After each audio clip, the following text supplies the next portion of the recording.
And I don't know that you put a TY or a DY on it. It's usually Shor or Lil, which is like short for shorty or Lil. But, I'm not going to get too much into that. Jess could speak more to that later. First up on front page, President Trump is said to be in excellent health following his annual checkup on Friday. White House physician Sean Barbella described Trump's neurological condition as robust in a memo released on Sunday. Overall, it said the 78-year-old commander-in-chief was found to be in excellent cognitive and physical health. Barbella noted that Trump is 6'3" and weighs 224 pounds. He concluded by saying the president is fully fit to execute his duties in office. And the president actually spoke to reporters on Sunday aboard Air Force One. And here's what he had to say in regards to his checkup. Let's take a listen. The numbers were perfect. And I took a cognitive exam, and I would challenge anybody here to meet those marks because I have a perfect mark. Were you impressed by that? Are you impressed by that? All right. So the president is in good health. So the White House White House physician says. In other news, let's talk tariffs. A top advisor to President Trump says the administration's tariffs are working. Appearing on NBC's Meet the Press, Peter Navarro pushed back against concerns the White House didn't have a plan for implementing tariffs, saying they were issued with a specific goal in mind. Let's take a listen to what that goal is. Peter Navarro. So that's what we said, knowing full well that a lot of countries would come right to us and want a bargain. We've got 90 deals in 90 days, possibly pending. Yeah, so he insisted the tariffs are working as designed and have already pushed many countries to come to the negotiating table when it comes to the U.S. Now, Navarro went on to say the Trump administration is working to fix unfair trading practices that keep U.S. goods out of foreign markets. Navarro also insisted his relationship with Elon Musk is great, despite the fact that they have, had that little exchange before where he called Musk where Musk called him a moron. On the other side of the aisle, Senator Elizabeth Warren says President Trump's tariffs are hurting the U.S. economy. She made those comments on CNN's State of the Union, saying the uncertainty around how the tariffs will be enforced is stopping companies from actually making investments in this country. Let's take a listen to Senator Elizabeth Warren. Investors will not invest in the United States when Donald Trump is playing red light, green light with tariffs, and it's entirely appropriate to have an investigation to make sure that Donald Trump, Donald Trump's family, Donald Trump's inner circle didn't get advance information and trade on that information. Mm-hmm. So Warren, who serves on the Senate Banking Committee, also renewed calls for an investigation, as you heard in the audio, into possible insider trading, saying Trump may have committed a crime by telling allies to buy stocks shortly before announcing the tariff pause. And the announcement caused stock prices to improve dramatically after days of losses. Donald Trump cannot commit crimes. He has presidential immunity. All he has to do is say that it was some type of official act. And the Supreme Court will say, hey, it wasn't a crime that he committed. Why do we keep acting like we forgot that he got granted presidential immunity? I don't know. The Supreme Court is seeming to take case by case, so we will see. Please. Morgan. So the tariffs working or not? Because, on one side they say they're working, on the other side they say they're not, but, numbers are everything. Are they working? So when it comes to the numbers, I mean, prices are up for us right now, but, that's the whole point, is that supposedly these countries are going to be coming to the negotiating table to make sure that trade is more fair in the United States, as well as wherever these countries are abroad. But the whole thing is supposedly we're not going to know until about 90 days. But then again, he put the 90-day pause, so it's hard to tell, to be honest. We'll see. It's a wait and we'll see type of situation that we're in right now regarding tariffs. And also, Morgan, I know you're probably going to talk about it next hour, but the Supreme Court told Donald Trump to do something last week, which is bring the brother back from Maryland, and they told the Supreme Court SMD. Yeah, well, that's what Trump administration told the Supreme Court, SMD. That's what they said at first, but in true Trump fashion, he has changed his mind, and there's an update on that. All right, we'll do that next hour. Everybody else, get it off your chest. 800-585-1051. If you need to vent, phone lines are wide open. 800-585-1051. It's The Breakfast Club. Good morning. The Breakfast Club.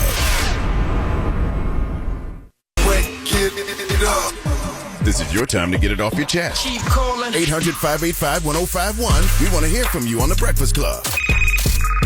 Hello, who's this? Good morning, DJ Envy. What's going on, bro? This is Yusuf out of Roselle, New Jersey. What up, Yusuf? Get it off your chest, brother. Well, just one, I wanted to call and just give you some love. You know, I saw you.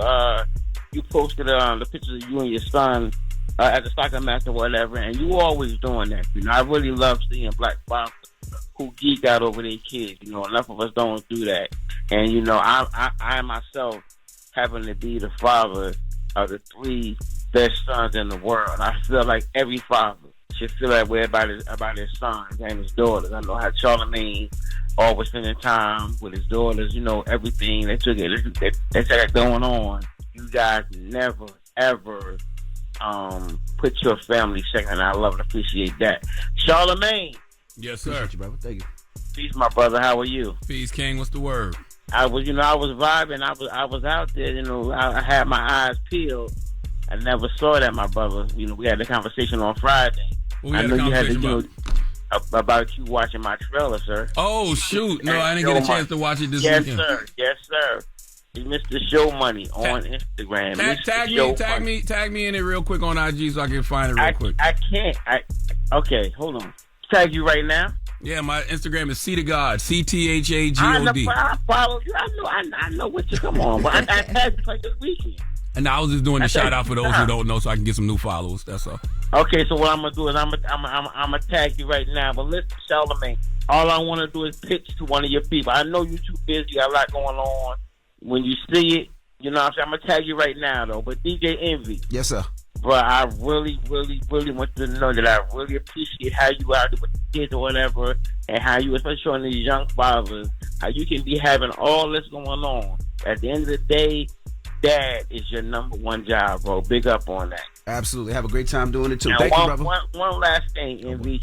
Feliz Navidad. I don't know what that means, sir. You know what that means. I don't know what that means. Happy birthday to you, too, sir. Oh, Loren is there. Loren, what's up, Loren? Hey, good morning.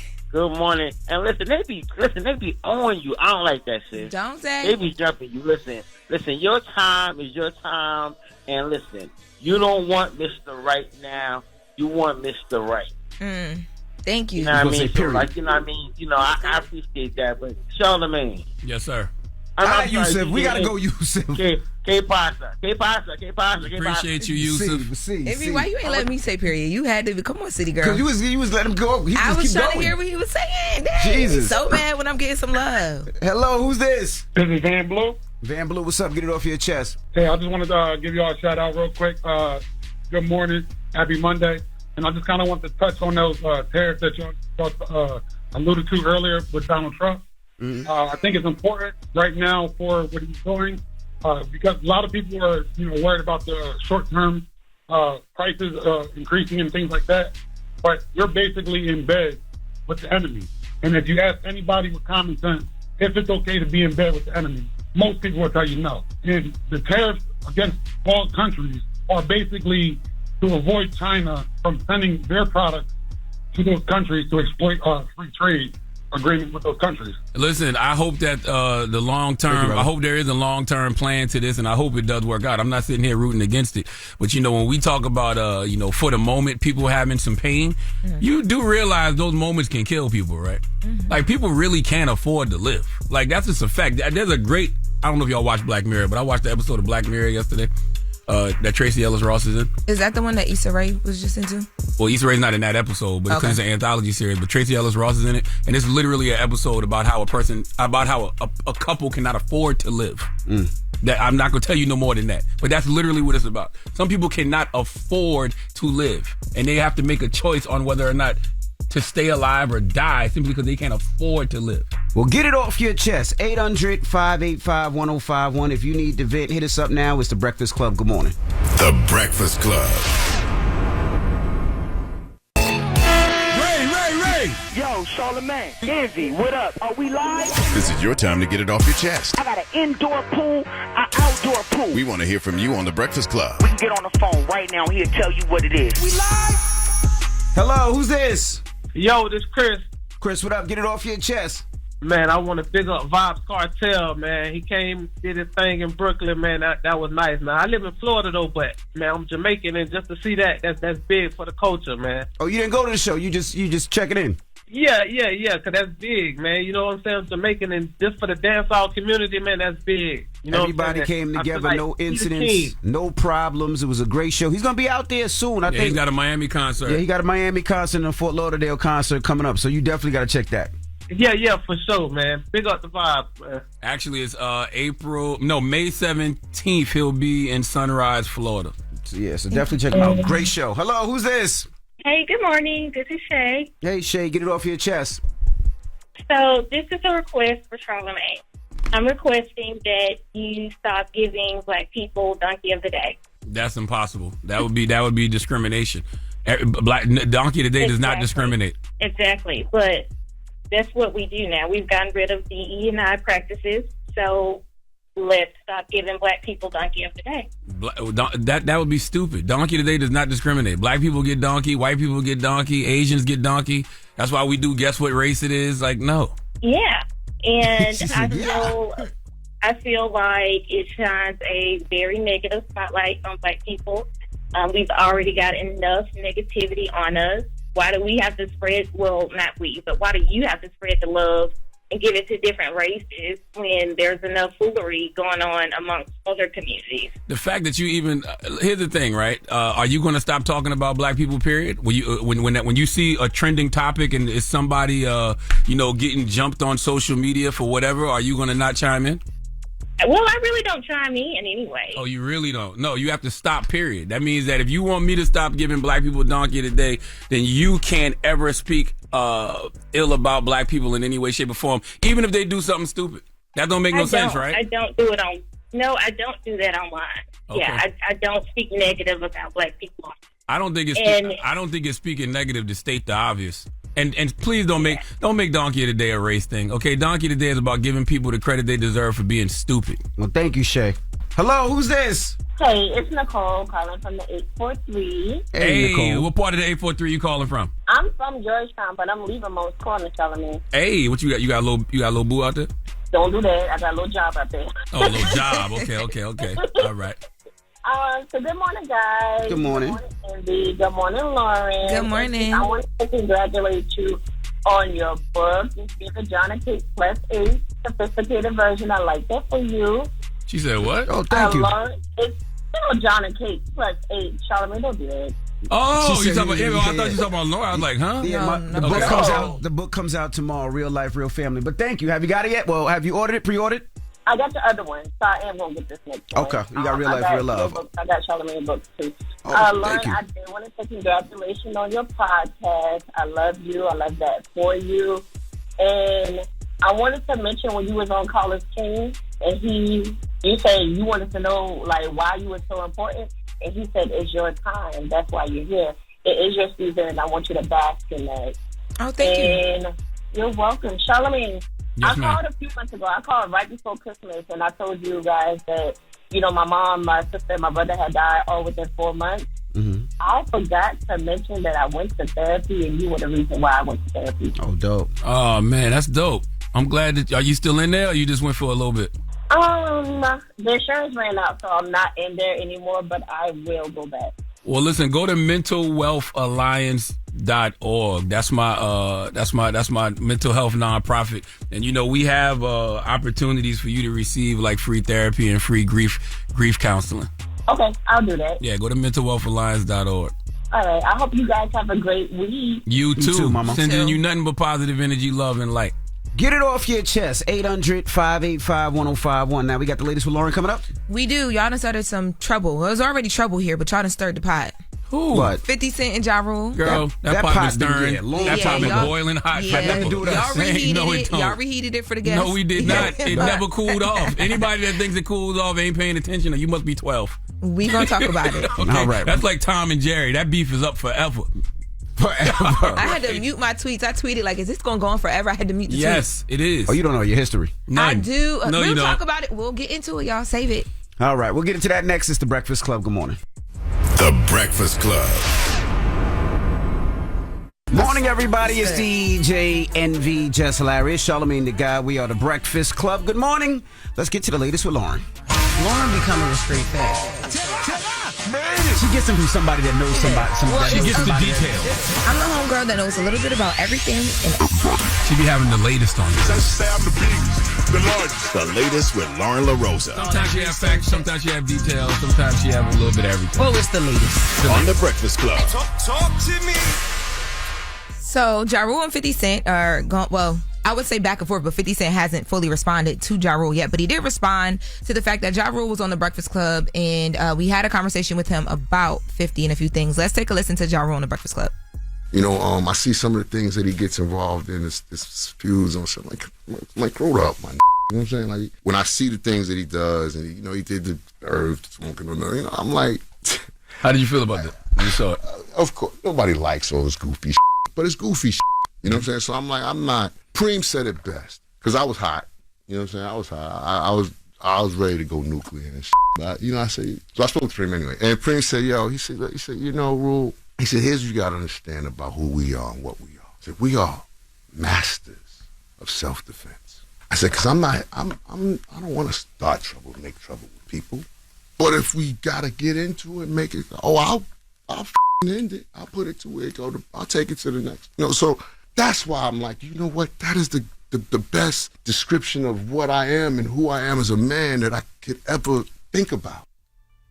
Yeah, so after the video started to make the rounds, 50 Cent posted to his Instagram and then deleted it. It was a screenshot of Ja Rule sitting in the seat here at the Breakfast Club, and the caption said, "The Breakfast Club should be ashamed of themselves, asking questions that perpetuate violence.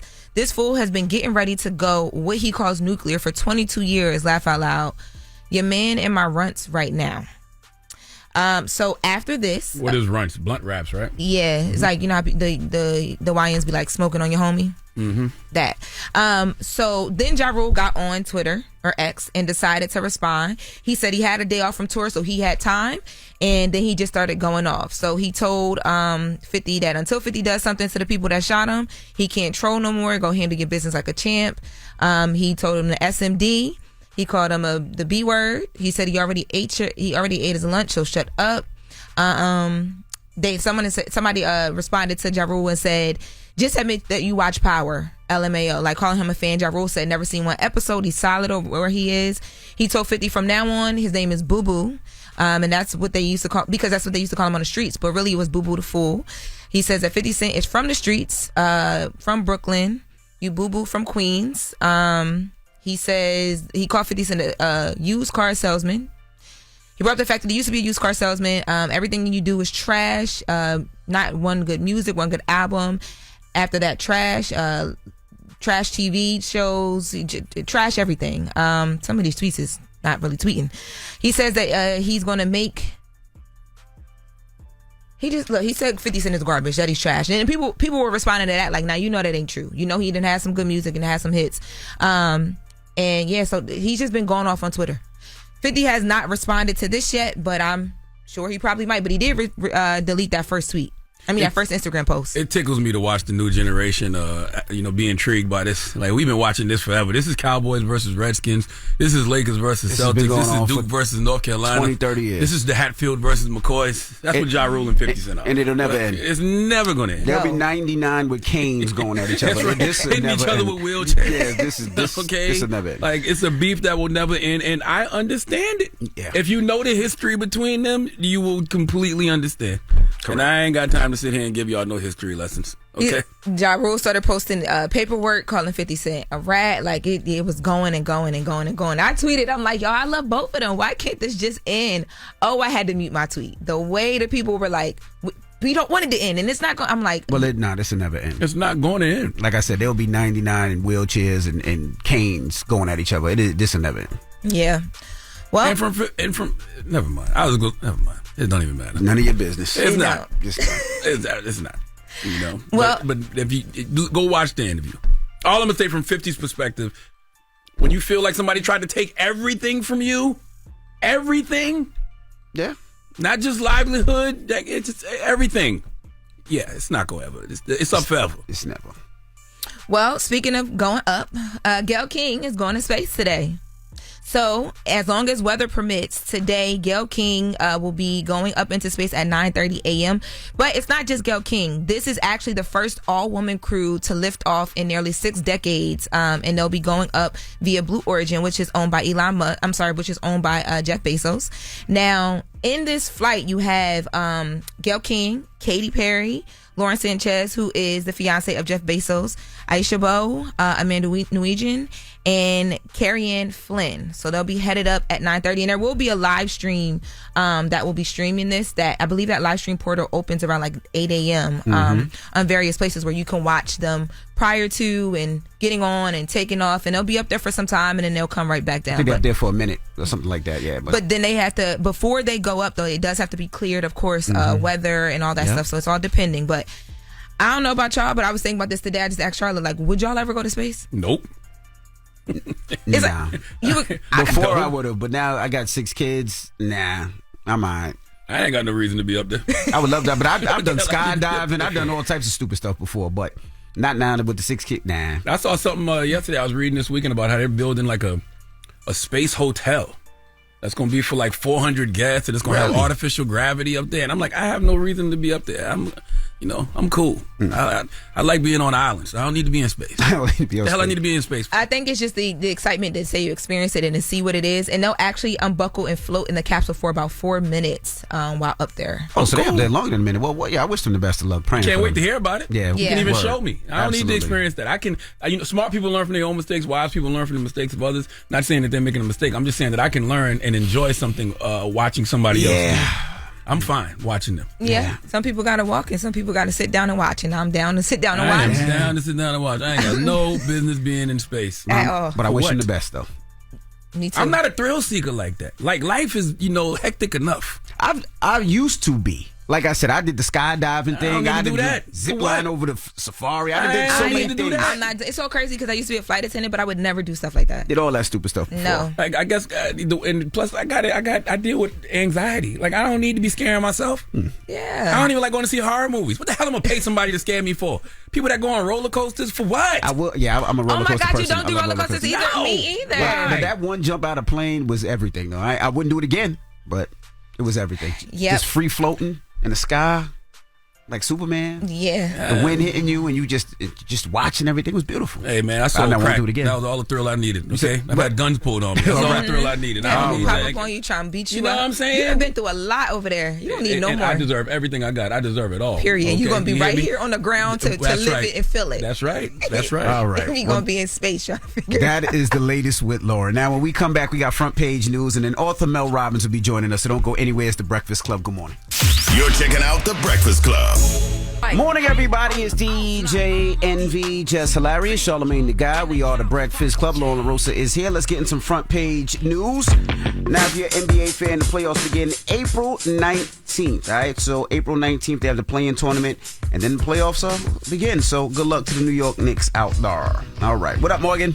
Hey, what's up, Al? So earlier in the show, we were talking about President Trump and the Supreme Court, right? So he said he will follow the Supreme Court order to return a Maryland man who was wrongfully deported. Now, last Thursday, the High Court ruled that the government must facilitate the return of Kilmar Abrego Garcia, who was deported by accident last month to an El Salvador prison. Now, when asked about it on Air Force One on Friday, Trump said he respects the Supreme Court and that if the Supreme Court said bring somebody back, that he would do it. Charlamagne. So the State Department says the Maryland man who was wrongfully deported to El Salvador is, quote, alive and secure. Officials initially wouldn't give his whereabouts on Saturday, but it was revealed that Garcia is being held in an El Salvadorian prison called the Terrorism Confinement Center. And later, lawyers for Garcia are also asking the judge to hold the Justice Department in contempt for failing to return him to the U.S. So right now, what the judge and what's surrounding this case basically is they are trying to facilitate his return, but they also said that can't happen, as immediate as the courts would like. Well, Morgan, I saw that Friday, but 12 hours ago, the Trump administration contends it has no duty to return the illegally deported man to the U.S. Trump be doing what he That was literally 12 hours ago. Listen. In the New York Times. I saw him say that Friday, but 12 hours ago, they said something totally different. I was going to say, and then on Saturday, this is what he said, that the man is alive and secure. I know that the court has ruled that he is supposed to provide, or the administration, and the DOJ is supposed to provide daily updates to the court, to the judge in regards to Garcia, how they're facilitating getting him back. So I should have an update again for you tomorrow. I'm supposed to, based on what the court ruled, but we will see again. We will see. With Trump, we will see. Switching gears to Pennsylvania, a man is in custody and will face attempted murder and arson charges following an early morning fire at the Pennsylvania governor's mansion. According to the Pennsylvania State Police, firefighters responded to the Harrisburg residence of Shapiro at about 2 a.m. Now, Josh Shapiro says his family was home at the time, but were able to escape unharmed. Governor Josh Shapiro also said the violence needs to stop, and this action will not deter him. Let's take a listen to his comments. This kind of violence is becoming far too common in our society. And I don't give a damn if it's coming from one particular side or the other. If this individual was trying to deter me from doing my job as your governor, rest assured I will find a way to work even harder than I was just yesterday. Yeah, salute to Governor Josh Shapiro, man. Great governor, great human. I hate that happened to him and his family, and I don't understand how that happened. Like, that's the governor's mansion. How did he even get on the property? Yeah. How did he even get close enough to the house to even set it on fire? That makes no sense. That's scary. Shapiro did say that he went on to say that the attack was targeted, but a specific motive is not yet known. Pennsylvania State Police, of course, say that the investigation is ongoing, and they believe it was an act of arson. So again, I'll keep you posted as that story develops. Well, keep this in mind, Governor Shapiro. The reason they're targeting you is because you are a threat. Salute to Governor Josh Shapiro. And it's a shame that, in 2028, he'd be a prime candidate, but the Democratic brand is so whack that it makes the great ones like Governor Josh Shapiro, it stains them a little bit just because the brand is so whack. Yeah, and you got to fix the security. You got to make sure he's more secure than that. Like you said, he's in the governor's mansion. There's no way in hell they should have got that close. So. Right, they got him about the house, but it shouldn't have been on fire. All right, guys, and I just wanted to touch on this story. There is a story that's been developing. I've been watching this story, but I didn't want to rush to report on it and just let some of the facts come out.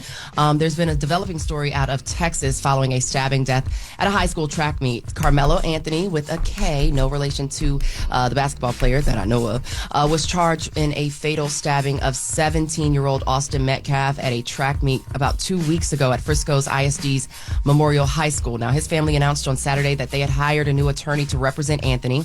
Anthony has no previous criminal history and isn't likely to be considered a flight risk since his family lives in Frisco. Now, local activist and spokesperson for Anthony addressed the media to clear up some rumors that this happened as a result of Metcalf bullying Anthony and that the two knew each other prior to this incident, which is not true. Let's take a listen to spokesperson Dominique Alexander. The disinformation that is going online is hurting this case, and it has to stop. It has to stop, y'all. As we know it right now, Austin Metcalf and Carmelo Anthony did not know each other. They did not know each other. Let's stop it. So for the Frisco murder suspect, Carmelo Anthony, he has a bond reduction hearing scheduled for today. His attorneys plan to ask the court to reduce his bond to $1 million. Now, Metcalf was laid to rest over the weekend on Saturday. Let's take a listen to Austin Metcalf, the father. He was, as he talks about his son. He stabbed my son in the heart and killed him. That's the extent of this? That's what it was over. Something so small, so trivial. He was a leader. He believed in God. He was a great kid. Made me the proudest father in the world. That's horrible, man. So of course, I will keep you guys posted as to how this story develops. But again, as mentioned, there is a bond reduction hearing today. And there seems to be quite the support for the suspect. There has been a fundraiser. Give, Send, Go has raised more than $285,000 in regards to support for his defense. So Give, Send, Go also has fundraisers for Kyle Rittenhouse and Daniel Penny, just to give you guys some perspective on that. So it seems to be those who are supporting the what's the word I would use, less popular, or those who just defense, basically, I'll just say. But yeah, so bringing things home to you guys in New York really quickly to wrap things up. The Central Park Five, also known as the Exonerated Five, got the green light from a federal judge on Thursday to move forward with a defamation lawsuit against President Trump. The 5 black and 1 Hispanic men were teenagers when they were arrested in 1989 for assault and rape of a white woman jogging in New York City Park. Trump took out a full-page newspaper ad calling for the return of the death penalty following the incident. It, of course, took years before they were all eventually freed and exonerated, and someone else confessed to the crime, and DNA evidence backed that up. That didn't stop Trump from commenting on their case as recently as 2024, even going as far as falsely claiming the victim in the incident had been killed. So these guys are like, yeah, you're not going to do that to me, and they're going to move forward with that case in regards to a defamation lawsuit against President Trump. So we'll see what happens with that as well. But that's your front page news, y'all. Y'all can follow me on socials at Morgan Media. And for more news coverage, follow the Black Information Network at Black Information Network. Download the free iHeartRadio app and visit us at BINnews.com. Happy Monday. Let's make it a great week. Thank you, Morgan. Thank you. All right. Now, when we come back, Mel Robbins will be joining us. She has a new book, The Let 'Em Theory, and we're going to talk to her next, so don't move. It's The Breakfast Club. Good morning. The Breakfast Club. Morning, everybody. It's DJ NV, Jess Hilarious, Charlamagne the Guy. We are The Breakfast Club. Lauren LaRosa is here as well, and we got a special guest in the building. Yes, She's indeed. back, ladies and gentlemen. Mel Robbins. Welcome.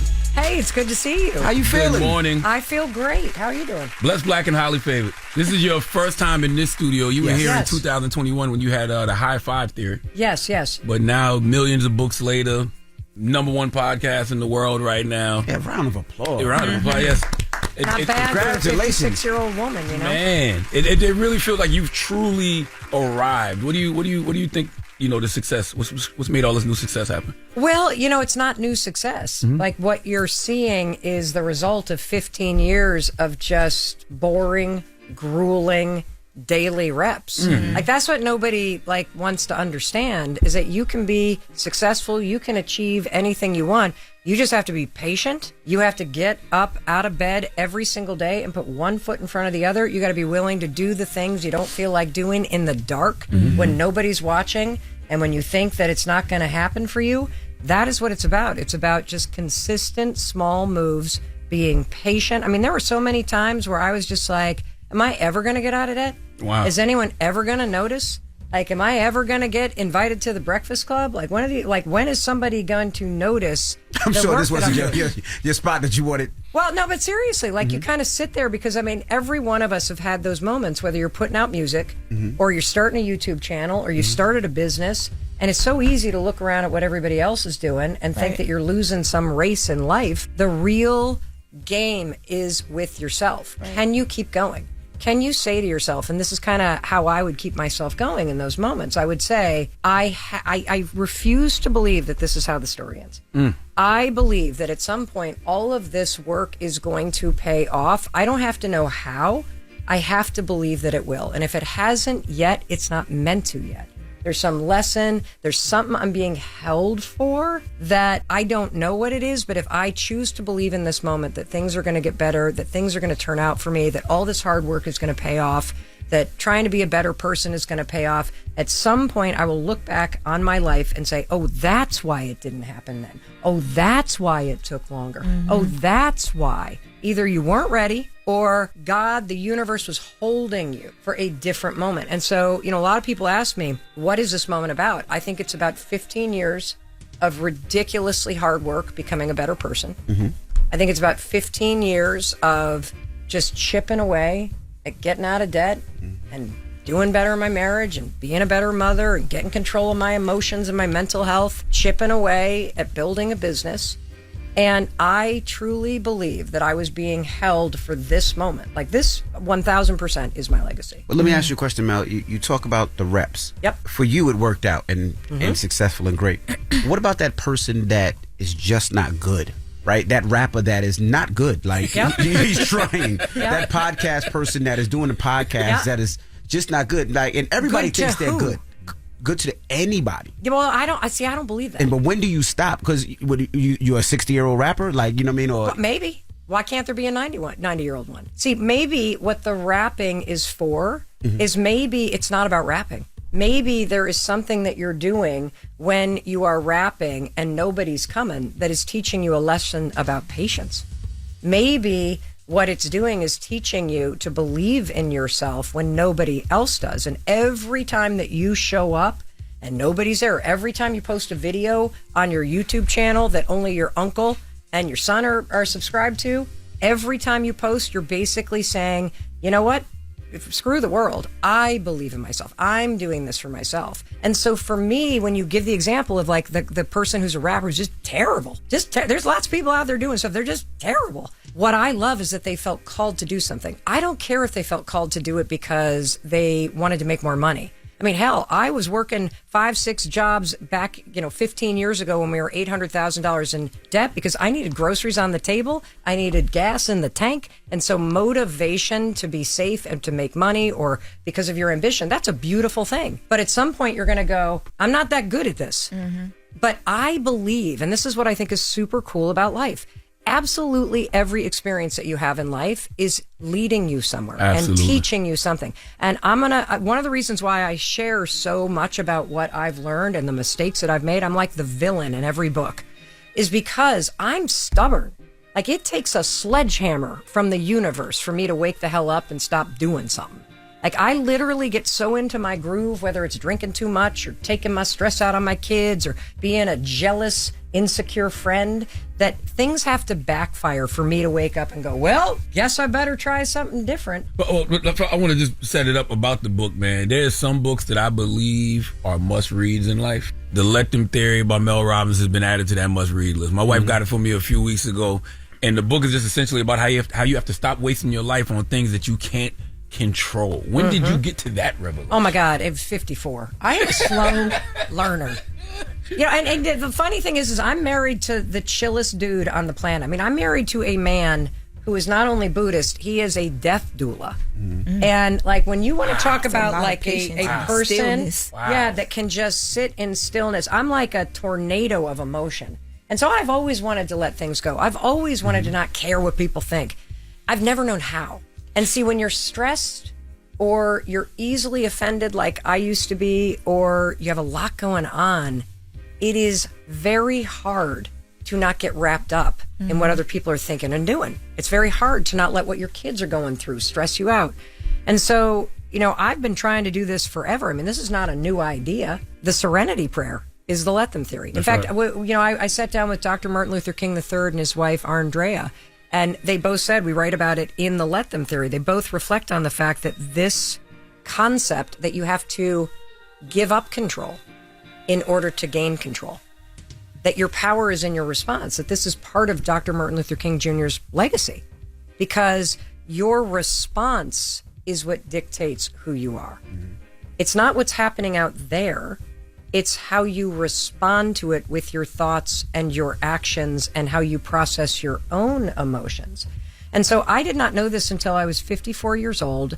And, for me personally, the power of these two words, because we've all said let them in our lives a bazillion times. I mean, there's a sermon circulating that's 20 years old, T.D. Jakes, doing this let them sermon. So this is a concept that has been around since the beginning of time. And that's why this has resonated. I'm not teaching you something new. I'm reminding you of what you already know to be true. And I'm handing you this tool so you can snap out of this crap where we're constantly worked up about what other people are doing and take our power back. All right, we got more with author Mel Robbins when we come back, so don't move. It's the Breakfast Club. Good morning. Morning, everybody. It's DJ NV, Jess Hilarious, Charlamagne the Guy. We are the Breakfast Club. Loren LaRosa is here as well. We're still kicking it with Mel Robbins. Loren? You talk about managing other people a lot, and I've never heard the term put like that, but you use it to basically talk about how we're so what you're talking about right now. We're worried about other people, but also too, I think it's expectations of other people that we're making decisions based around that a lot. When did you realize this whole scale of like managing other people and learning when to clock out of that job of trying to do that? Well, so what is going to happen is this. So when you start using the Let Them Theory, and it's so easy to use, the next time you're stressed out or annoyed or frustrated, and it's always with other people, just say let them. That's how you use it. Let them. And you're going to immediately feel peaceful. Your mom's in a bad mood, let her be in a bad mood. Some old friend of yours is talking, let him talk trash. Why? You're not allowing it. When you say let them, you are reminding yourself, there's one thing in life I can't control. It's what other people say, do, believe, feel, and it's not my job to. So when you start saying let them, and you detach yourself from the responsibility of having to manage somebody else, something interesting happens. You realize, oh my God, I've lived my life in reverse. I actually live my life giving time and energy trying to manage what other people think. I have kept myself in a major or in a relationship or in a situation because I'm afraid to disappoint my parents or my friends. I mean, how many people keep drinking or like keep going out at night when what they really want to do is launch a business? And so they don't take the weekends to work on the things that they want to work on because they feel like they don't want to disappoint their friends or people are going to talk about them. That's you giving power to other people. Like another way that we give power to other people is we, get so focused on the headlines that we gaslight ourselves into believing that you have no power. It's complete garbage. Of course you have power. And so when you start saying let them, it's sort of this revelation where you're like, oh my God, I spend so much time and energy worrying about other people. I spend so much time and energy letting them stress me out. But is there a level of like when that becomes easier versus harder? Because like when you were just talking, I thought about Michelle Obama. Yes. In the podcast, one of the podcasts she did this week, she was talking about how she realized she was doing a lot for other people, not thinking about herself, and she started making decisions for herself. So she's going places she wants to go and do things she people wants to do. People don't like that. They don't, and they think she's divorced because of it. Yeah. But it's like she's Michelle Obama, so it's hard for her to. Like, the noise is it's a lot louder for her. Well, of course, but whether or not you pay attention to that is within your control. Whether or not you look at your phone, and we're all guilty of it, whether you are Michelle Obama or you're just going into your middle school, whether or not you give attention to the gossip, you look for the gossip, you mainline it, that is within your control. If you say, I can never, ever, ever stop somebody from lying about me, from making up stuff about me, from, saying whatever they're going to say. So why on earth would I spend any time and energy managing it? That's right. And then you go, let me. This is the second part of the theory. Once you say let them think negative thoughts. Let them make up all kinds of crap. Because if you know you're not getting divorced, what do you care about these idiots saying?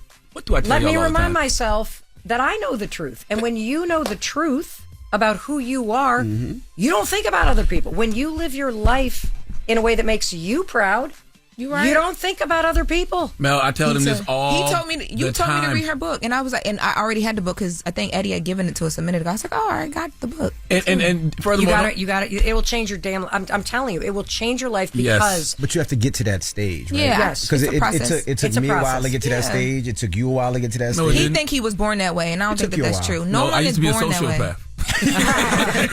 So I've never truly cared. Right. But then even when I started to care, I realized things like the Serenity Prayer, little simple things that you saw sitting in your grandmother's house, you realize that is absolutely the truth. God grant me the serenity to accept the things I cannot change, courage to change the things I can, and the wisdom to know the difference. And the easiest way to let go of what you can't control is just realizing you never had control to begin with. And here's another thing that's really important. This is why you're going to love it. Is that what'll start to happen when you say let them is it's not that you're allowing people to do bad things. They're already doing bad things. You're recognizing that it's not your job to manage other people because this is a book that's about power and control and peace. Then you say, let me remind myself how I respond to things actually is where my power is. So do I give this any time and energy or not? Do I double down on just living my life in a way that makes me proud of myself, which is where your power is? And the thing that also changed me dramatically is I couldn't believe how much stress I felt and how I was bracing all the time. And when you start to say let them and you release that kind of obligation to make other people happy or to make everybody know that you're not divorced or that everything's okay or like just let them think whatever they want to think and live your life in a way that makes you proud, you're going to get all this time and energy back. And what I love about this is when you're less stressed and when you're not bracing all the time, because you know your boss is narcissistic. So why on earth would you walk into work assuming that today's going to be anything other than what it already has always been? Let them be who they are. I love the managing stress chapter. And in that chapter, you say you can't control how other adults behave. And stressing about it diminishes your power. You'll never reach the full potential of your life if you continue to allow stupid things or rude people to drain your life force. Can you explain on that? Yes. So the two most important resources that you have in life, time, energy. That's what you got. How you spend your time, where you put your energy, it actually determines your experience of life. And that's why I say, if you have this experience right now where you're exhausted and overwhelmed and nervous and you're not like feeling like you can ever have time for yourself or your goals just aren't clicking, you're not the problem. The problem is all this time and energy you spend dealing with other people. And so let them is a boundary that you draw where you start to recognize, okay, I'm going to let other people think and feel and do and have their opinions. And I'm going to let them be disappointed. I'm going to let them misunderstand me. And I'm going to let me really take that time and energy back and pour it into working on myself and staying in my peace. And what I found is that when I'm less stressed, which I am because I'm not allowing stupid stuff or other people to stress me out, I'm actually a better person. I make more money because I can use my brain instead of being in fight or flight. I don't like vomit on my kids, my emotions. Like I used to be the kind of person that would come in at after work and be yelling at everybody or mad at the dog for crying out loud. And then I'd be like, I'm sorry, it was a bad day at work, stressful day at work. What did the dog say back? Yeah. They kind of do this and then they come back and they're really nice because they literally, dogs don't like punish you for that. Mm-hmm.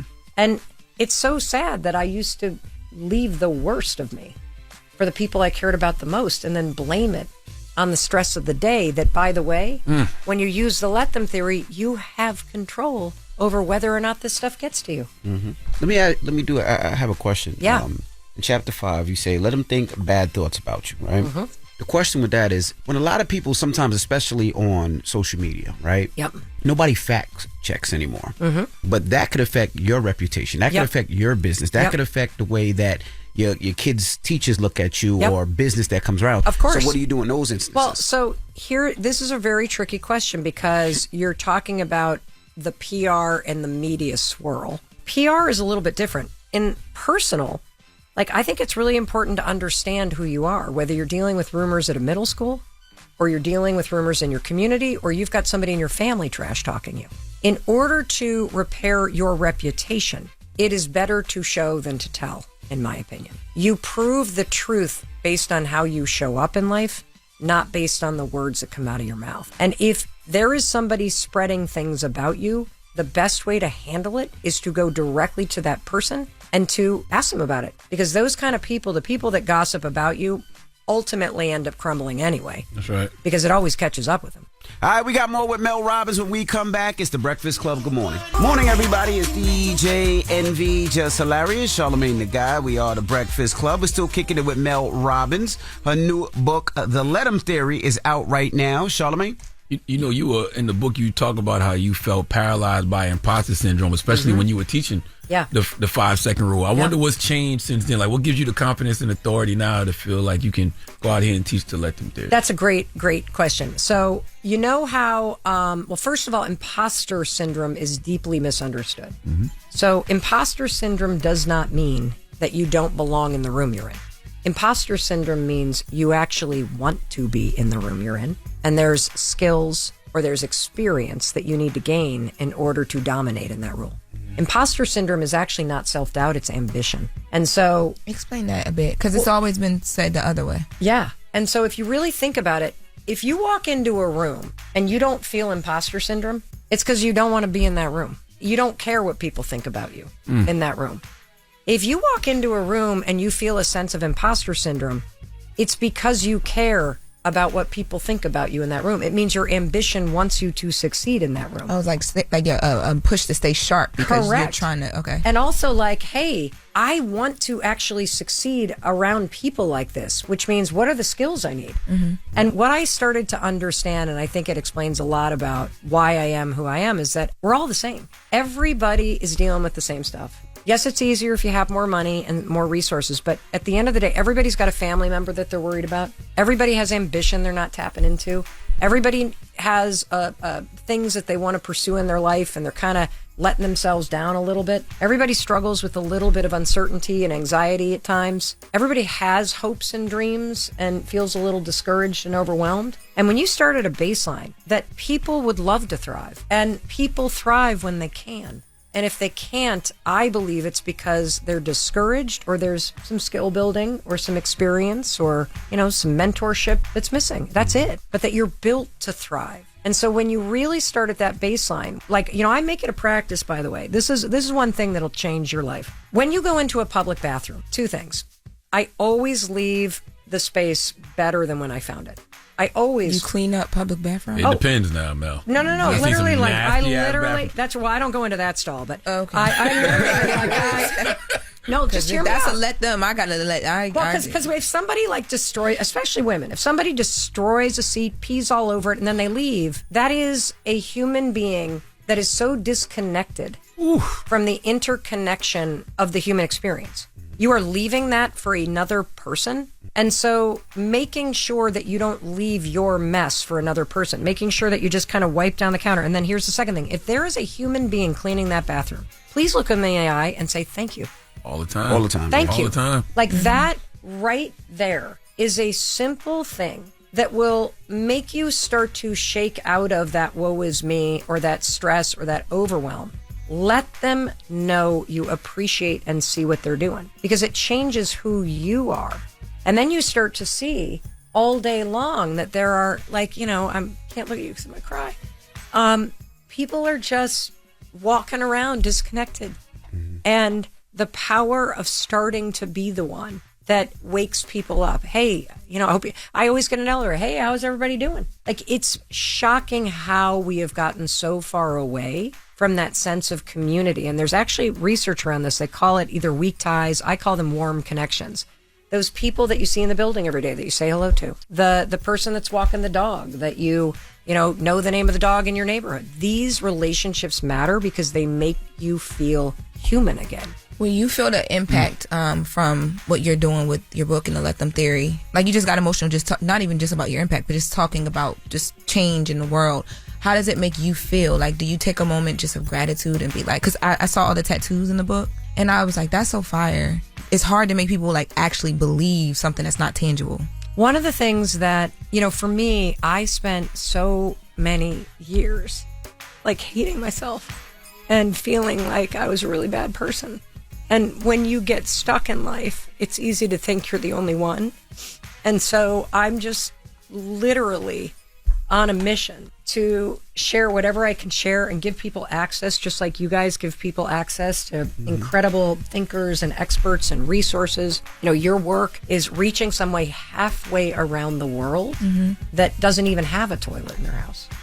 And how incredible is that? And if I can save anybody the headaches and the heartaches that I caused myself or the people that I care about because I didn't know any better, I didn't know what the problem was, I didn't know how to change myself, I didn't know how to push through the emotion, that is a life well lived. Why did you hate yourself, though? Because you can't do anything about what you don't know. Oh, my God. We don't have time. I literally, from the amount of cheating I did when I was little to the undiagnosed anxiety or the undiagnosed dyslexia and ADHD and how that created tremendous anxiety, to the way that childhood trauma impacted me that I didn't even realize was impacting me. It's just chronic. I just did not think I was a bad person. And there's a lot of people walking around that have 100 times more negative thoughts than they do positive ones. Mm-hmm. And a lot of people develop a habit of being very self-critical. It's never enough. You're never going to make it. You're always so stupid. Why did you do that? Either because that's how they were talked to when they were little, or because it's this almost protective thing that if you beat yourself up first, you're going to catch it before other people do. And I got to a point, and this is an important thing. The only thing you need to make your life better is one decision. How I'm living my life right now and how it feels no longer works for me. That's all you need to know. If you can have the courage to say that to yourself, you now have tipped the first domino because you've made a decision that you want to change how your life feels. You made a decision that you want to change how it feels up here. And for me as a mom, your kids absorb the way that you treat yourself. Mm-hmm. And so having two daughters that I started noticing, my God, why are these beautiful young women picking themselves apart? Well, because I do. Why are they so hard on them? Because I was so hard on myself. That's how they learn it. And so I don't want them to do that to themselves. And, you know, the thing I was going to share that's made a huge difference for me is that I keep the impact front and center. And so we send an email out 5 days a week. There's a person on our team whose job is to assemble all of the things that people are saying all over the world about the books and the podcast, not about Mel, but about what you learned. And I'll tell you, every day there's 20 to 30 of them. And just the other day, there was a person who talked about how he was a stepdad and the relationship ended and those stepkids were his life and he didn't want to be here anymore. And somebody started to share the podcast with him and he would go and take a walk every morning and listen to the podcast, and it started to give him a sense of hope. And now he uses the let them theory. This is a person that actually works in like a police operations control center. Never in a million years would I think this is somebody that's listening to the Mel Robbins podcast or listening to this kind of conversation. But it goes to prove that everybody wants to do well. Everybody wants to thrive. And you know when you're not doing well. You know when you're not thriving. The problem for most of us is just kind of feeling like, I don't think this could change. And the fact is, of course it can change. If you've ever been happy in your life, you can be happy again. If you've ever been proud of yourself, you can be proud of yourself again. If you've ever forgiven somebody else, you can learn to forgive yourself. And you know, also, God doesn't call the qualified. He qualifies the called. And you've been called, Mel Robbins. I feel that. I love you, man. I love you too. Wow. That's right. Well, we appreciate you for joining us. Thank you, Mel. Thank you. All right. Well, it's Mel Robbins. It's the Breakfast Club. Good morning. Yes, it's the world's most dangerous morning show, the Breakfast Club. Salute to Mel Robbins for pulling up, and it's time for the latest with Loren. Loren becoming a straight fact. She gets them from somebody that knows somebody. She gets the details. I'm the homegirl that knows a little bit about everything. She be having the latest on this. The latest with Lauren LaRosa. Sometimes she have facts, sometimes she have details, sometimes she have a little bit of everything. Well, it's the latest. On the Breakfast Club. Talk to me. So Coachella went down, and I will say I feel like it was quiet around Coachella this year. Even though it's a big music festival, but there were certain moments that definitely picked up. Cardi B performed. Missy Elliott actually made her Coachella debut. This is her first time at Coachella, and she came out as a full Transformer. And then she shed the Transformer skin and she performed. And people just watching fans react, because I don't know if they've never seen a Missy Elliott video or performance. I don't think that they didn't know how she was coming. She said they've never seen that level of creativity. Yo, that's what it was. Crazy. Yeah, she's been preparing this set since November 2024. And she said when she revealed that she would be there that she was going to be doing something out of this world, which is very on brand for Missy. So she performed as well. Then you had Meck Thee Stallion that also performed. Doesn't it feel good to see creative folks, young people? People that actually care about their craft. Oh, over and above. They care about their stage performance. They online calling her Transformer Misdemeanor Elliott now. Over and above. When I say her set was fire, it was fire from start to finish. But also, Meck Thee Stallion had a really good set too. And she brought out Sierra, she brought out Victoria Monet, but then she surprised the crowd when she brought out Queen Latifah. The key is not to be hot for the moment. The key is to be timeless. Mm-hmm. That's the moral of the story. The key is to be classic. When you classic, you live forever. Mm-hmm. Now, the theme behind Meck Thee Stallion's stage was girl power. So as I mentioned, she brought out Victoria Monet. Sierra did, they had a duet performance and she did goodies. It was a great, especially because Meck Thee Stallion really dances. So her, Victoria Monet, Sierra, they got busy on stage. But there were also some moments off the stage at this year's Coachella as well, too. Chris Brown was topic of conversation all weekend because there was video of him hanging out with Tiana Taylor, in discussion with Tiana Taylor, and video of him and Karrueche having a laugh. So people were like, oh wait, he's good with all these people, so why are we still upset? People you gotta learn to mind your business. If people have moved on, we should too. I know you ain't talking. It's my job to mind the business and talk about the business. Okay. Yours too, sir. Not really. You talking as well. Okay, you finished? Are you done? Listening. Well, the moment with Tiana Taylor sparked interest in conversation because there was the whole back and forth, remember, and they said that that was the reason why him and Usher got into it and all those things. And I think in the video, when you see it, you could tell the brother and sisterly back and forth and banter that they have.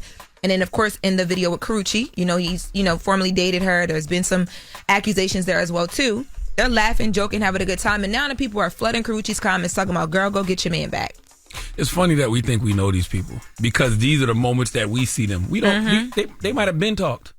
Yeah. You know what I'm saying? They might have been communicated. This is just the moments that we see. But we see these brief moments ever so often and swear we know these people. 100%. I think people do that. I mean, there's celebrities, you ain't gonna see every moment, but I do think it's something like this. The conversation, you know, they've been online arguing about people being able or not being able to move on and all that good stuff. But I will say the festival did look good this year, and everybody that was there looked good as well too. Because Tiana Taylor, baby, she eats every year at the festival. You saw Tiana Taylor this year? I'm gonna show you her. Let me show you TT in all black with the stomach out. She never comes to play. Dropping a clue bomb for Tiana Taylor. Yes, that's the homie. Tiana still be look, lying about not working out. I ain't asked her. I don't know what she do, but baby, when I get the money, sign me she up. She do got the genetics though, Miss Nikki. Oh Miss my Nikki, God, yeah, she get that from Miss Nikki. Yes, dropping a clue bomb from Miss Nikki. Tiana Taylor's amazing.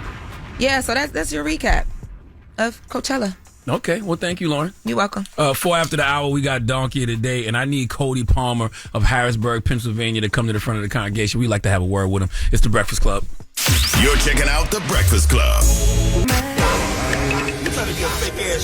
Some Donkey of the Days just saw themselves. I've been watching Charlamagne. I was ready for it. I never heard of Donkey of the Day. What is it? I'm a donkey. Say it again, Charlamagne. I'm a donkey. Yes, you are a donkey. So I'll show you how to act a donkey. Everything that Charlamagne is saying is true. Yes, Donkey of the Day for Monday, April 14th goes to 38-year-old Cody Palmer of Harrisburg, Pennsylvania. Now, if you haven't heard, Cody is the suspect who's been arrested and charged with terrorism because of an arson attack on Pennsylvania Governor Josh Shapiro's residence over the weekend, as Josh Shapiro and his family slept. Now, Governor Josh Shapiro is Jewish, and this incident happened on the first night of Passover. I don't know if this incident was a Jewish thing or a Democrat thing, but let's go to 6 ABC Philadelphia for the report, please. Governor Josh Shapiro described himself as emotional, but not fearful, outside the governor's residence in Harrisburg Sunday afternoon. This after state police say 38-year-old Cody Palmer of Harrisburg set the state dining room on fire overnight. New video shows the destruction where Shapiro and his family celebrated Passover just hours before on Saturday night. This kind of violence is becoming far too common in our society. And I don't give a damn if it's coming from one particular side or the other. And it has to stop. Police say it's clear Palmer had a plan and moved quickly. They say he was inside the home less than a minute and used homemade devices, what sources describe to ABC News as a Molotov cocktail. Sources tell ABC News Palmer is a mechanic who expressed disdain for Democrats, primarily related to financial issues. They're also not ruling out Shapiro's Jewish faith as a motivating factor. Now, I'm not the highest grade of weed in the dispensary, but when somebody asks me, do I think this was a Jewish thing or a Democrat thing, I'm going to say a combination of both. Okay, when you look at the timing of the incident, first day of Passover, and the fact Governor, Shapiro is a high-profile Jewish man, if you are anti-Semitic and you're looking to make a statement, you're looking to make a splash, he's your guy. But what I want us to pay attention to is how America has gone completely backwards.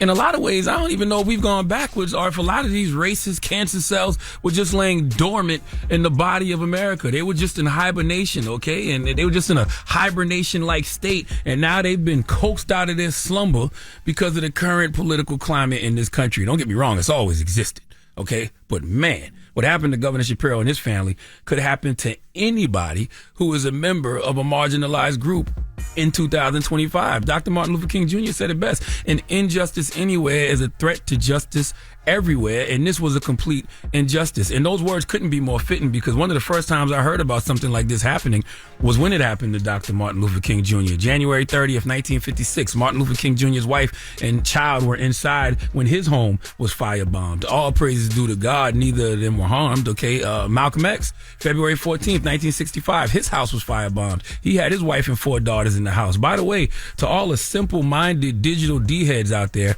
I am not comparing Governor Shapiro to Dr. MLK Jr. and Malcolm X. I'm just telling you that when you hear certain stories, when you see certain images, especially horrific things like somebody firebombing your house, setting your house on fire while you're in there with your family, if you have any type of empathy, it sticks with you. And you say to yourself, I pray that never happens to me and my family, and you thought that those things were just things of the past. But no, when you see them still happening to folks in 2025, it's just a reminder that potentially it could happen to you. Now, I don't know how Cody got this close to the governor's mansion. I mean, it's the damn governor's mansion. There should never be a breach of security there, but I'm starting to believe when it comes to guarding elected officials, Pennsylvania has the worst security ever. I mean, that's what Donald Trump almost got clipped. And now a 38-year-old kid can jump the governor's mansion. First of all, he's not a kid. What am I saying? And now a 38-year-old man can jump the governor's mansion and actually start a fire with homemade devices and get away before he's ultimately caught. Now, Cody Balmer's mother said that Cody suffers from mental illness and he was off his medication. Listen, you know I overstand. Okay, mental health issues are serious and require compassion, but that doesn't excuse actions that endanger lives and threaten public safety. Okay, he can get all the help he needs in somebody's prison. Okay, because we have to make examples of people like this. I also feel like discrimination is a form of mental illness. To hate someone because of what their race is, their religion is, their gender is, their sexuality is. If you hate people because of what they are, you are mentally ill. And I don't want to see anyone being attacked or being the target of potential violence because of what they are. Okay, their race, their faith, their political party. Do we not understand that diversity is what truly makes America great? And by the way, if you don't like somebody's politics, well, get into politics yourself and challenge them. Okay, or support the politicians you like and help them defeat the politicians you don't. That's how things are done in a civilized country. But unfortunately, this country has always lied to itself about being civilized. Please give Cody Palmer of Harrisburg, Pennsylvania, the biggest hee-haw. Sad. Yes, very sad. Now, we had Mel Robbins here last hour, Loren LaRosa. Great convo. Did you learn anything? I did. How long ago did I tell you to read The Let Them Theory? I got the book you told me about probably like 2 months ago. Was it that long? A month ago. Yeah, it was a minute ago. Yeah, it was a little while ago. Just in conversation, you were like, you need to read The Let Them Theory. Yes, I am recommending this book to everybody. And you know what I would like to do right now? I would like to open up the phone lines and talk to people who have already applied the Let Them Theory to their life. I want to know how they're applying the Let Them Theory to their life. And yeah, that's it. How? And to what? Yes. How and to what have you applied the Let Them Theory to your life? Where do you think you need to apply that in your life, Loren? This is new levels, new devils. There's a lot of critiques that happen when people think that they can just, you put your art out there. Okay. And I'm having to quiet noise and just let people feel how they feel and do what they do because I know what I do and what I do well. That's what I'm having to apply to let them. And with you, I be having to let you a lot because I'm going to smack you if not. This you need to start telling the people the truth. What's the truth? How much you love me? I do love you. Okay. But I be having to let you. We have to let people we love all the time. Ask your wife, because I'm sure she be wanting to smack you too. You gonna stop making the people think I'm not a nice person. Okay? I tell people all the time you're nice. They just don't believe them. You know what you need to do? That's good. Let them. That's right. All right. That's right. And that's exactly what I let them do. Okay. 1-800-585-1051. Call us right now. Tell us how you are applying Mel Robbins' The Let Them Theory to your life. It's The Breakfast Club. The Breakfast Club. Steady calling my phone. It's topic time. Call 800-585-1051 to join into the discussion with The Breakfast Club. Yes, it's the world's most dangerous morning show, The Breakfast Club. Charlamagne the God, Loren LaRosa, DJ Envy, and Jess Hilarious are out today. And we're talking Mel Robbins, The Let Them Theory. You know, Mel was here last hour. That wasn't her first time on The Breakfast Club either. She came on The Breakfast Club back in 2021 when she was promoting, it's the high five rule. It's when you wake up in the morning and you give yourself a high five in the mirror every morning. But we're talking Mel Robbins, The Let Them Theory. Loren LaRosa. High five habit. High five habit. There you go. Loren LaRosa, how are you using the Let Them Theory in your life? Letting people just, have their opinions about me. And it's a lot of opinions now, especially sitting up here with y'all. You've been doing this for a long time. Every day. But you get numb to it. And you realize you do have to use the Let Them Theory when it comes to that because we are public servants and we're getting on this radio every day and we're doing a service for the public and the public is allowed to have their opinions about it. And I also think too, what you realize when you look into the Let Them Theory is that you can't control how people feel. Nope. Like if you take everything that someone says about you and try to create like, here's a guideline of what I should be doing, you could do all of that and they could still feel that way. So you got to just know what your goal is and level up or or sit still, depending on what you want to do, because you can't control none of that. Why do we forget things that like we learned in our grandma house when we was kids? Because life hits you. Like the serenity prayer. God grant me the serenity to accept the things I cannot change, the courage to change the things I can, and the wisdom to know the difference. You know when you absolutely positively will relinquish all control? When you realize you don't have any. We don't control nothing. All we do is wake up in the morning, pray, do our affirmations, and go out into the world, and we are a subject to whatever the world brings us that day. Easier said than done for a lot of people. Well, you better do it. Let's go to the phone lines. Who's this? It's Free. Free, what's happening, my brother? What's going on, man? How are you applying the let them theory to your life, King? Well, first off, I didn't even know that it was called the let them theory. I just, about 3 years ago, I mean, let's just keep it gangster. About 37, 35 years of my life, I was just a complete piece of shit, you know. You know what I'm saying? All that, selling drugs, you know, wild as shit. Yep. Crazy as shit. And everything that comes with it. Dead friends and da-da-da. And about 3 years ago, I met this wonderful woman, man, this queen, my beautiful black queen. Shout out to you, baby. 'Cause I'm a white boy, you know what I'm saying? And she helped me let everything go. From family members of my dead friends that I was helping that I can't help no more. From people from your back in your past that you say you'll never let go, you know, till death, you know what I'm saying? Padded, it's all that, you know? And I just had to figure out that I couldn't do nothing for it. And if I don't move forward, I'm going to continue living on this demon time. I mean, my girlfriend before my wife was a fucking stripper, excuse my language. Damn. It was a lot of language. So you say you're a white man who met a black woman and the black woman changed your life totally? Nah, dog, I've been with black chicks my whole life, man. You know what I'm saying? But stop cursing so much. Okay, yes, this one changed your life. Yeah, I mean, she's just, you know, and I guess since I was listening to you this morning, I know it's called the let it go. You know, I just had to let everything from my past go. And now I have peaceful nights, no more nightmares. You know what I'm saying? It's just a whole change of life in 3 years. I got a beautiful new 6-week-old baby. Congrats. I got 2 beautiful stepsons that are in my world, you know. Okay, well, thank you for calling, my brother. I don't know if that was the let them there. I think what he was trying to say is that once whatever was bothering him from his past, maybe whatever, he had to learn to let that just be. Well, yeah, detachment is part of the let them theory. Because hers, Mel's story was like that. Like when she decided to detach from everything she thought she failed from, she was able to like level up and be successful. That's true. Good morning. Who's this? Good morning. This is Kimberly. Hey, Kimberly. How are you? I'm okay. And yourself, guys? Blessed, black, and highly favored. We're talking about Mel Robbins, the let them theory this morning, and we're asking people how have you applied the let them theory to your life? Easy. Change your number and cut them all off. Word. That is part of it. Yes. Yes. So I have a brother that had a stroke, and I also have an 18-year-old son that thinks life is sweet. So you know what I do? Change my number and cut them off. Damn. Did you waited till he turned 18 on the dot? Yeah. He even got mad with me because I didn't call him for his 18th birthday. Listen, man, when you pray to God to take negativity out your life, He's not swinging at spirits. He's swinging at people and things that are the embodiment of that negativity. And sometimes it's your close family. And it's so true because I end up don't have my 2 brothers. I lost my mother. After I lost my mother, I don't talk to my 2 brothers. Now my son. So. Damn. Okay, well, have a great day. You too as well.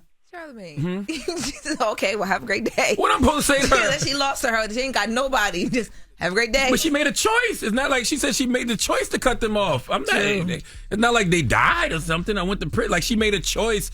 And so, you know what? I got a letter.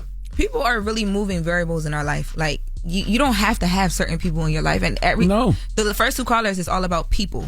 And yes. You can just totally just not deal with those people. Because as I've been saying this my whole life, when you pray to God to take negativity out your life, He's not going to be swinging at things. He's going to be swinging at people. God, there's a man in this room that won't leave my wig alone. Please remove all the evil You need to remove the wig.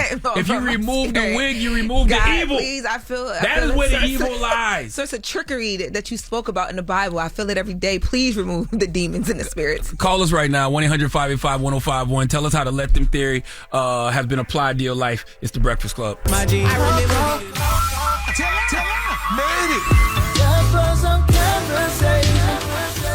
y'all talking about it, you know we talking about it. It's topic time. Call 800-585-1051 to join into the discussion with The Breakfast Club. Yes, it's the world's most dangerous morning show, The Breakfast Club. Charlamagne the God, Loren Roques is here. Jess Hilarious and DJ Envy are out right now. But we're talking Mel Robbins, the Let Them theory. You know, Mel was here last hour with us. And if you don't know what the Let Them theory is, it is a mindset tool that encourages you to stop trying to control or change others' thoughts and behaviors. Instead, you focus on your own peace and well-being by accepting that others are free to make their own choices. Mel Robbins put it in a book called The Let Them Theory. It came out at the end of December. It sold, I think, damn near 4 million copies in 18 weeks. And, you know, people are either applying the Let Them Theory to their life or realizing they've already applied it, but now they have the language to know what to call it. So let's go to the phone lines. Good morning. Who's this? This is Crystal. Peace, Crystal. How are you? I'm blessed. How are you, King? Blessed, black, and highly favored. We talking the Let Them theory this morning. How have you applied the Let Them theory to your life, Crystal? Well, I have applied the Let Them theory to my life to survive being an entrepreneur.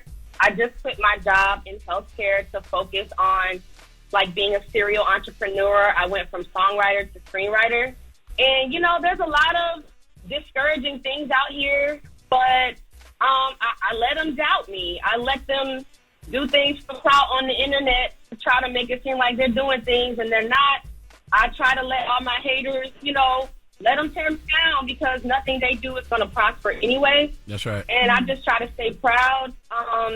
You know, I have other businesses too, but it's interesting because the more people let you down, you know, because people will tell you, oh, I can do this for you, I got you. The more I become that for myself. So I have to literally figure out what I'm not getting and do it for myself because everybody who surrounds you are in their own world and it just feels like they don't really care. Like people don't serve anymore. People don't want to serve you as an assistant. They want to be the star. So it's like, even if I get an assistant, they're probably not going to be loyal, you know, because everybody's so focused on themselves. So I just let everybody around me do them, and I wake up in the morning and I give myself a plan, and I try to just stick to the plan and talk to myself throughout the day, you know, just saying, F them. Man, you are absolutely right. You know, I want to tell you something about social media. The reason you should absolutely let people talk about you on social media, and, you know, this I talked about this when I was on Mel's podcast, Mel Robbins' podcast. The algorithm don't know the difference. So you got a bunch of people that might be online talking bad about you, but then you'll have some people that are supporting you as well. And all the algorithm knows is that your name is being mentioned. That's it. So it works for you anyway. It's to your benefit anyway. Right.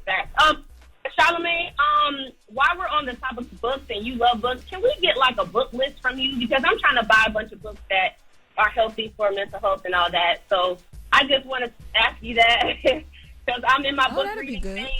Yes. I try not to go to social media first thing every morning now. So as a part of my new entrepreneur life in screenwriting and film, I'm trying to feed myself with good things. Well, I'm going to recommend you 2 books right now. Ego is the Enemy by Ryan Holiday and The Unapologetic Guide to Black Mental Health by Dr. Rita Walker.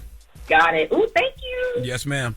All right, All y'all. right. Peace. Thank you so much for y'all love and y'all goodness. Absolutely. Let's take one more, Red. Let's take one more. Good morning. Who's this? April. Peace, April. How are you? Hi, how are you? Where you calling from? From Atlanta. ATL. We're going to be in Atlanta on April 26th for the 3rd annual Black Effect Podcast Festival. So go get your tickets if you haven't gotten them already.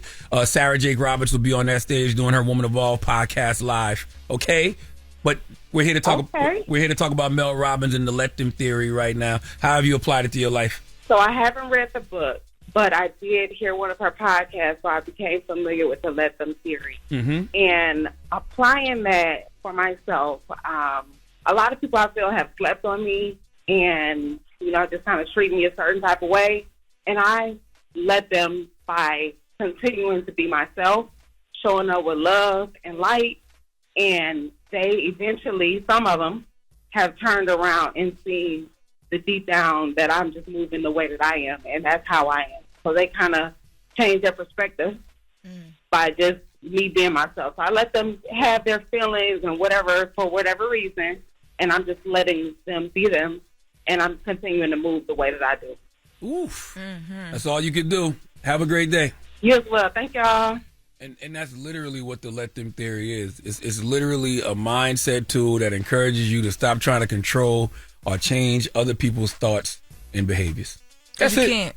You can't. You can't. You can. You cannot control other people. I tell y'all all the time, we wake up every single day and all we're trying to do is avoid crazy. And that crazy usually comes in the form of other people.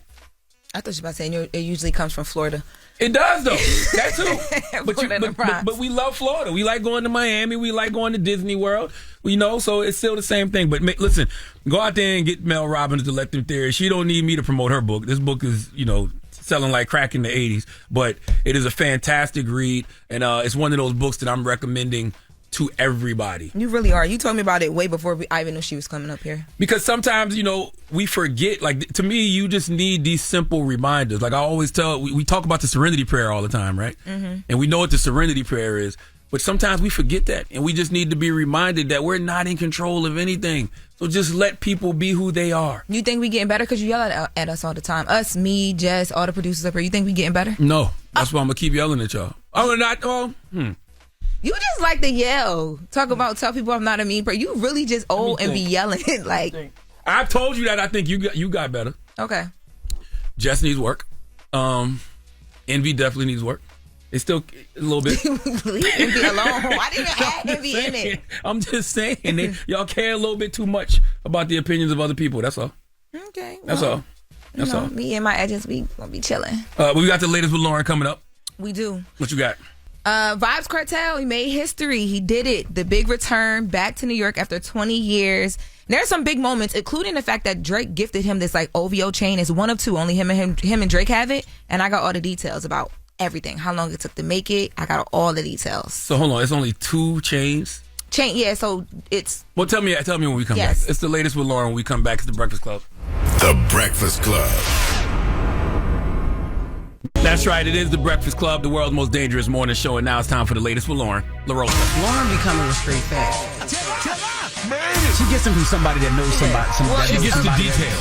I'm the homegirl that knows a little bit about everything. She be having the latest on this. The latest with Loren LaRosa. Sometimes she have facts, sometimes she have details, sometimes she have a little bit of everything. Well, it's the latest. On The Breakfast Club. Talk to me. What we got, LL Cool Bay? Vibes Cartel, world boss. He returned to New York and he did his big U.S. Return. So this was his first U.S. headlining show in over 20 years. So there were some pretty big moments out of the show. So he came out to his remix that he did to Akon's Locked Up, which of course was very monumental after everything that he's been through. And the crowd just embraced him crazy. Billboard actually is calling this show, like the opening night alone, because it was sold out crazy, right? Mm-hmm. They're calling this show one of the most memorable nights of live music in the borough's storied history. I mean, listen, people worship Vibes Cartel. And, after meeting him, I can understand why people enjoy him the way that he does. I was telling people that all weekend. Like, he is very personal. He's super funny. Mm-hmm. Like, I see the star. And a lot of times it's hard to pick up on that with certain artists. Let's take a listen to him in the Akon moment when he walked out on stage. I think Jamaicans should narrate everything. I'm not going to lie. I thought about that the other day. I was at some airport and they had a Jamaican narrating, calling people. You know what I'm saying? The gate. Oh my God, that was so amazing. Now boarding, gate 3. Gate 3. I was like, Jamaica should narrate everything.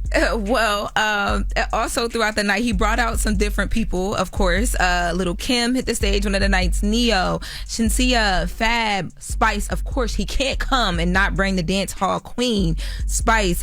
He performed Summertime, Clocks, Fever, the Brooklyn Anthem. When he did the Brooklyn Anthem, he actually put on a Brooklyn Next jersey, but he had it on backwards. He had to fix the jersey or whatever.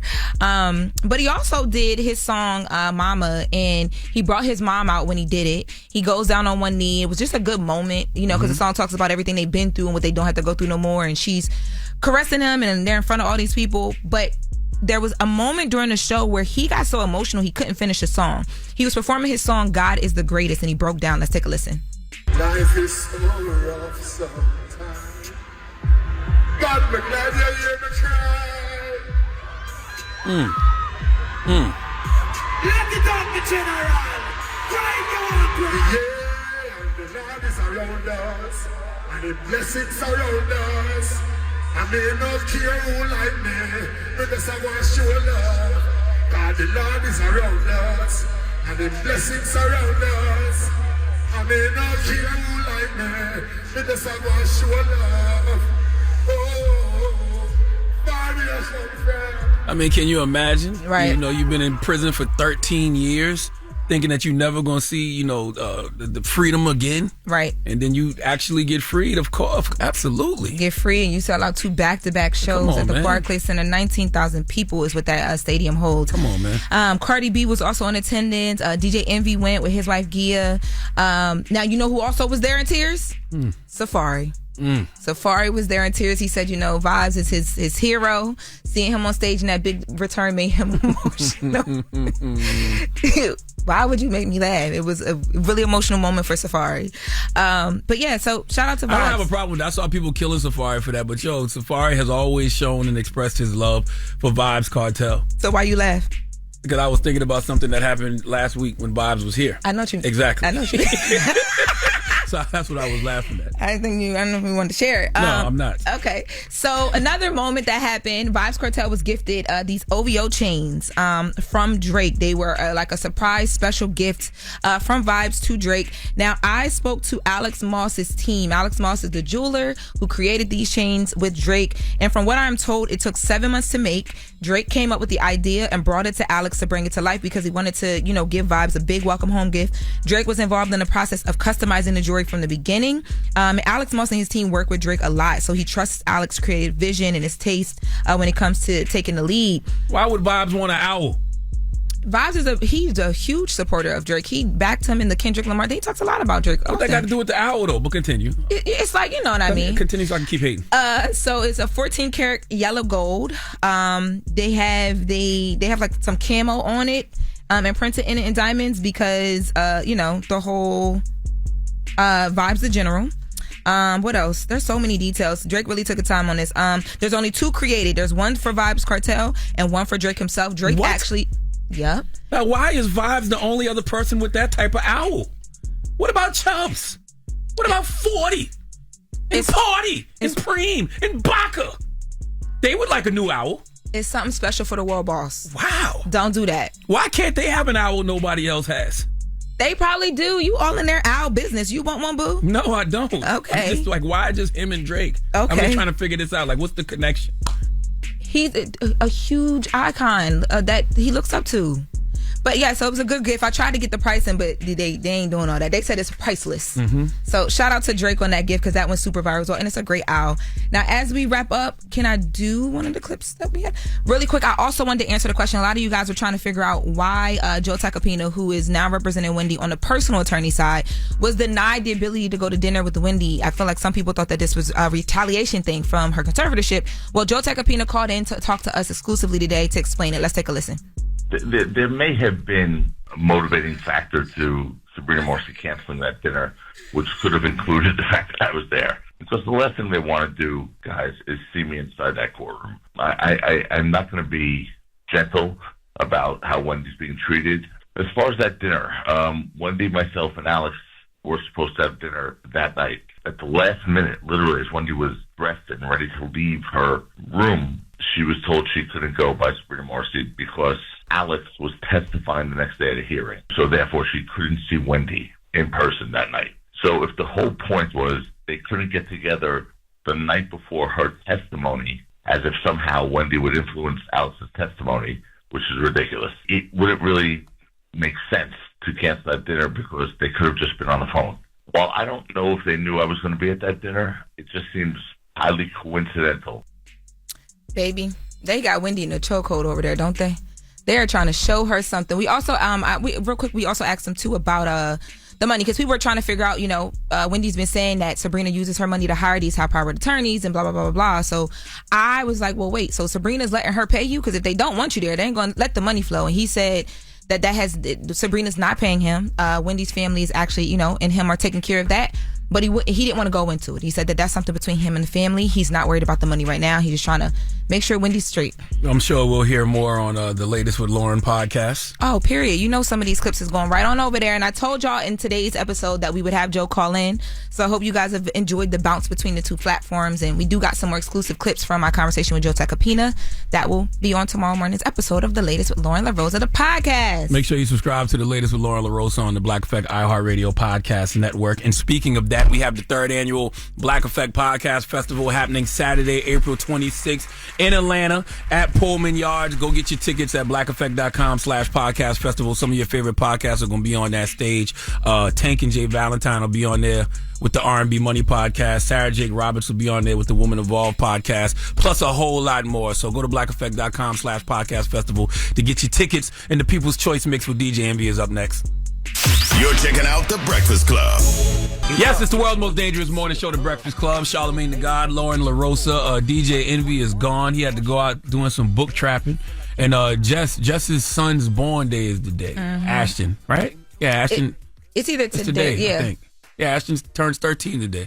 So happy born day to Ashton. I'm sure Jess is doing a lot of great things for him down in Baltimore. And salute to Baltimore. I was in Baltimore all weekend for my daughter's cheerleading tournament, man. Had a great time in Baltimore. I want to salute Carly at Nick's Fish House, man. Carly, thank you for the love that you showed me and my wife at Nick's Fish House this past weekend. You see I'm rocking the Nick's Fish House merchandise. Big merch. Big merch. Oh, I like the back of that. Yes. That's fire. They asked me if I wanted a hoodie. I'm like, hell yeah. Because I show love to people who show love to me. So, Carly, thank you for the love this weekend. Thank you for the merch and just the hospitality y'all showed us at Nick's Fish House. You got something going on? DR. I mean, we got a lot going on. The podcast is here. Mm-hmm. Please continue to download it on everywhere you get podcast audio, the iHeart app. You can also now watch it. It is a delayed watch. It'll be on my body. But I like that, though. Every day after the audio. So 24 hours after the audio, you can watch it. But I do post clips the day of on my social media. They post the video 24 hours after the audio? In full. But I post social media clips day of. We're working on it because at first it was 48. So, yes. It should be day of. We're working on it. But what are you going to the DR for? I'm going to DR because it is the HBCU Black Alumni Weekend. And whenever something lit in this HBCU, they bring me out to have a good time. I thought you was going for a BBL. I'm like, come on, Loren. I don't even have enough weight on my body. No, because some things happen like that. People, I know you getting a little love out here in these streets, and all of a sudden now you want to have plastic surgery. Like, yo, chill. Now I got to get a BBL. No, I'm not. You don't have to do that at all. You don't have to tell me because I'm not going there for that. Just making sure. Okay. I heard you saying initials. I wasn't paying attention. It was HBCU. Yes, not BBL. Please. I know you ain't graduate from nowhere because what are you even talking about? That's right. HBCU Black Alumni Weekend, May 22nd through the 27th. I will be there. MemorialDayGetaway.com. Let them know at checkout. You can select who referred you. Loren LaRosa referred you, and come out, have a good time with me. Bring your friends. It's going to be good. All right, so yes, go check that out. Join Loren LaRosa Memorial Day weekend in the DR. When we come back, we got the positive note. It's The Breakfast Club. Yep, it's the world's most dangerous morning show, The Breakfast Club. Charlamagne the God, Loren LaRosa, DJ Envy. He's out doing some book trapping. His new book comes out tomorrow. Real Life, Real Family. Him and his wife, Gia Casey. So you'll see them out and about doing a PR thing. I think what did he say he was going to do? I believe like Good Day New York or something like that. Good Day New York, Good Morning America. They've been doing some podcasts. I know they did. I think they did. I don't know if I can say which ones they did. They did some podcasts too, like some sit downs. All right. Well, you'll see them out and about. And Jess Hilarious, Ashton's her son, his born day is today. He turns 13. So happy born day to Ashton, man. And we got to thank the mighty Mel Robbins for pulling up.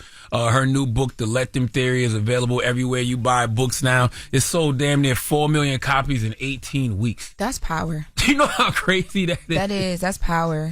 That is so... Like, people have to go get a book or go and find it and pay for it and download it. That's like having to go buy a CD. Yes. So salute to Mel Robbins. I actually did her podcast. It came out last week. I did it back in March, but it came out last week, man. So, go check me out on the Mel Robbins podcast and make sure you go check out Mel Robbins on The Breakfast Club, whether it's The Breakfast Club podcast or Breakfast Club YouTube page. Available right now. Actually. And my positive note is a quote from Mel Robbins. Mel Robbins once said, "Start before you're ready. Don't prepare, begin. You are one decision away from a completely different life, and your feelings don't matter. The only thing that matters is what you do. Have a blessed day. Breakfast Club, bitches! Y'all finished or y'all done?